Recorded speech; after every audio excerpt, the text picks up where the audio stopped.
Salut tout le monde, c'est Kirby54. Bienvenue pour cette nouvelle petite vidéo présentation d'un sac mystère trouvé en vide-grenier pour la modique somme de 5 €. Vous n'avez pas pu voir ce sac lors de mon précédent bilan vide-grenier puisque ce n'est pas moi qui l'ai acheté, c'est mon frère jumeau qui a acheté ce sac mystère à 5 € dans un vide-grenier près de chez lui dimanche dernier.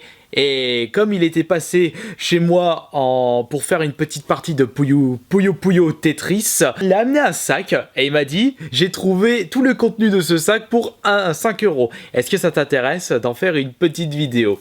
J'y réfléchi pendant, je dirais, 2 secondes et demie et j'ai dit « Ok, y a pas de problème. » Comme ça va me permettre de vous proposer un nouveau contenu divertissant. Bien entendu, j'ai fait exprès de ne pas regarder le contenu de ce sac afin d'en garder une véritable surprise pour cette vidéo. J'espère que ce n'est pas une nouvelle fois une PS3 Ultra Slim parce que je vous avais déjà proposé une vidéo test PS3 Ultra Slim de vide-grenier et puis cela prouvera une nouvelle fois que mon frère a vraiment une grosse chance dans les vides-greniers. Alors on va regarder ça en détail. D'abord, je peux sentir un gros bloc. Bon, ça, c'est une console. Il y a un sac.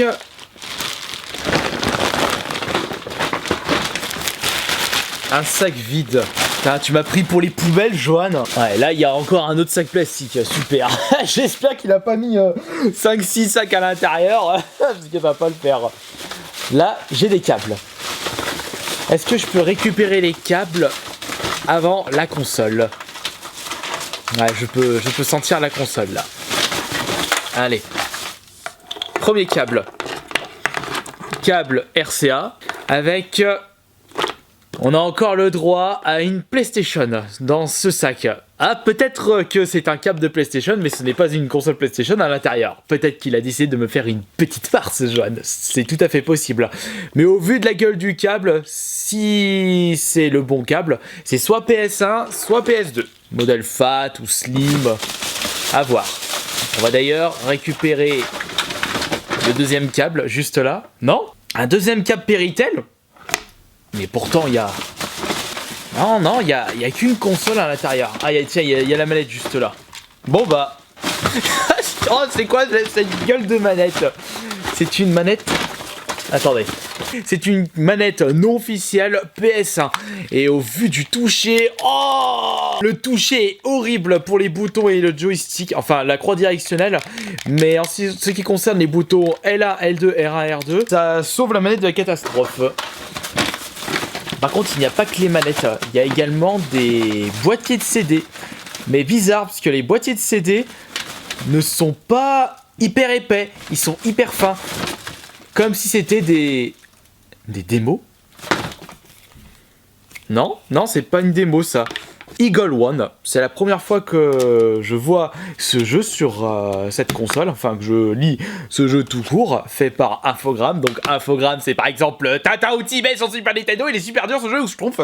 Allez, le deuxième jeu, c'est... Fais voir. Verali 2. Le CD comprend pas mal de micro-rayures et j'ai l'impression qu'il y a une ou deux rayures circulaires. C'est pas bon ça. Bon, on n'est pas sur une vidéo ASMR. Mais est-ce que ce sont des démos ou des jeux complets du coup ? Oh non mais, oh l'état des jeux. Cette catastrophe. Là il y en a même plusieurs. Attendez, on va tous les retirer.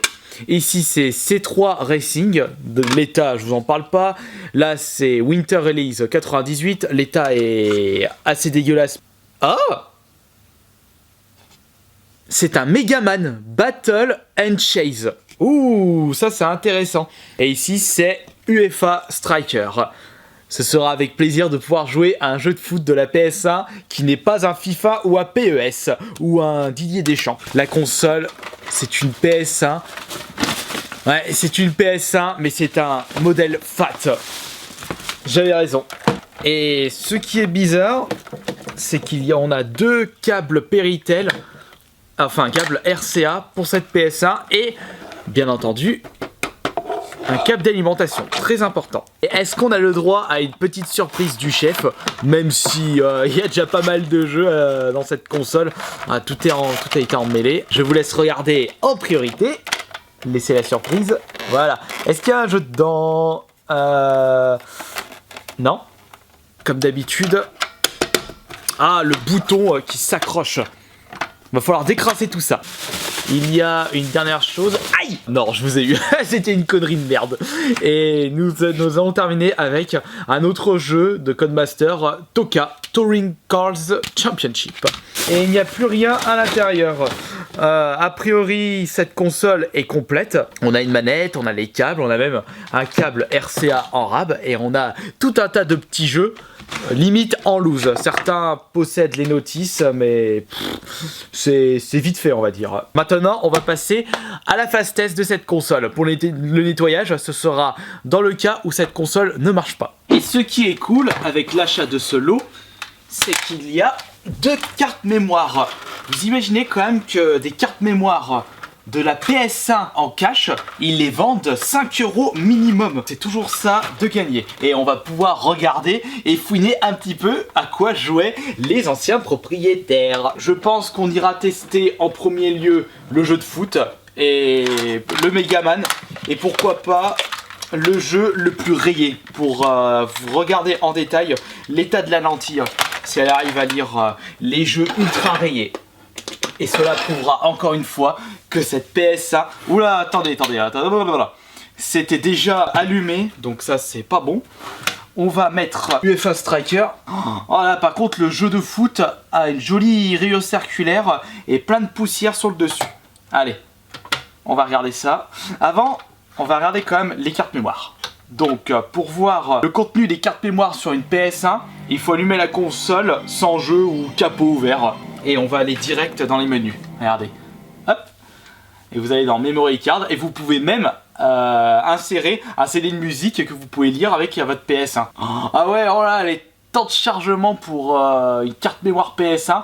Et vous ne pouvez pas mettre plus de 15 blocs pour une carte mémoire. Et il y a certains jeux qui réclamaient 2, 3, 4 blocs. On a Spyro le dragon, on a du Colony Wars, Rebel Assault, bon, ça c'est avec l'étoile noire, on pouvait reconnaître tout de suite. Tomb Raider 2, à côté c'est avec le chien, oui Tenchu parce que j'avais terminé. C3, ça me dit rien. Motorhead, Motorhead. Final Fantasy 7, dommage pour toi qu'il n'y avait pas le Final Fantasy 7. Megaman Battle Chase et Legacy of Kain. Final Fantasy 8 aussi. Ah, dommage, il n'y avait pas Final Fantasy 8 aussi. C'est pas tout ça, mais si je veux faire une petite partie du UF Striker, il faut quand même que je libère une petite place. On va libérer le Verali 2.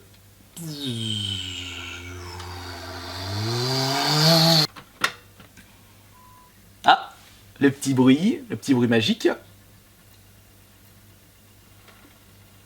Un petit peu de mal. Mais ça fonctionne. Un peu trop long là. Wow, ouh, un petit peu de mal. T'as un petit peu de mal ma cocotte. Mais bouge ton fier.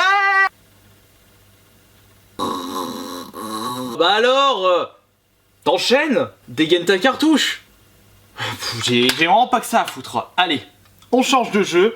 J'ai l'impression que le UEFA Striker est mort, car il possède une belle rayure circulaire. On va prendre un jeu qui est très peu rayé, mais étant donné que dans le lot de Johan, tous les jeux sont rayés et pas qu'un petit peu, on va prendre un jeu qui est en excellent état, issu de ma collection.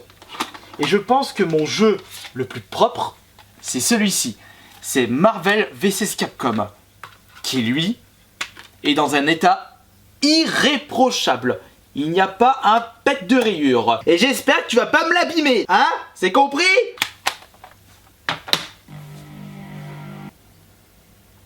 Et il démarre direct. Ah, donc ce qui confirme que le problème ne vient pas de la console, de la lentille, mais du jeu UEFA Striker qui n'arrive pas à être lu. Ouais, tu voulais qu'on joue au frisbee? Allez, comme vous voulez, allez zou. Marvel vs Capcom. Let's go crazy. Bon, je ne suis pas un spécialiste de Marvel vs Capcom et je risque de jouer comme une daube. Bon, je vais prendre qui? Bah, je vais prendre Morrigan. Je vais prendre qui avec moi? Bah, mais qu'est-ce qu'il m'a fait? Je sais pas de jouer à ce jeu, je vais me faire détruire. Allez, go, c'est parti.